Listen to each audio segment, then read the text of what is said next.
तस्य लोकप्रधानस्य जगन्नाथस्य भूपते विष्णोर्नाम सहस्रं मे शृणु पापभयापहं।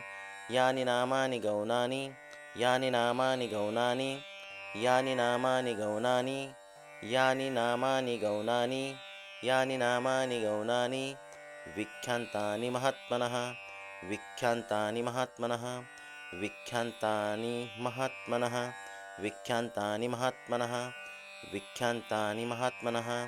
यानि नामानि गौणानि विख्यान्तानि महात्मनः यानि नामानि गौणानि विख्यान्तानि महात्मनः यानि नामानि गौणानि विख्यान्तानि महात्मनः यानि नामानि गौणानि विख्यान्तानि महात्मनः यानि नामानि गौणानि विख्यान्तानि महात्मनः।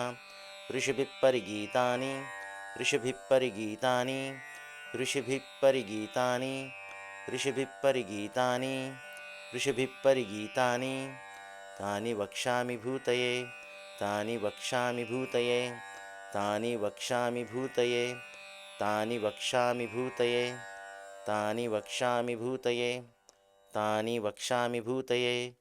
ऋषिभिः परिगीतानि तानि वक्ष्यामि भूतये ऋषिभिः परिगीतानि तानि वक्ष्यामि भूतये ऋषिभिः परिगीतानि तानि वक्ष्यामि भूतये ऋषिभिः परिगीतानि तानि वक्ष्यामि भूतये ऋषिभिः परिगीतानि तानि वक्ष्यामि भूतये।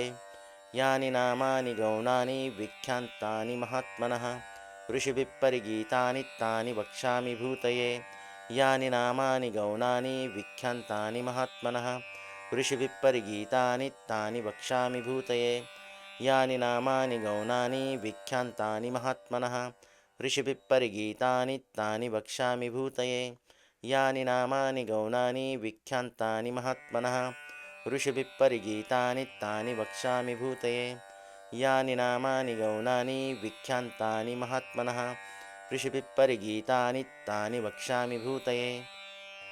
तस्य लोकप्रधानस्य जगन्नाथस्य भूपते विष्णोर्नाम सहस्रं मे शृणु पापभयापहं। यानि नामानि गौणानि विख्यान्तानि महात्मनः ऋषिभिः परिगीतानि तानि वक्ष्यामि भूतये।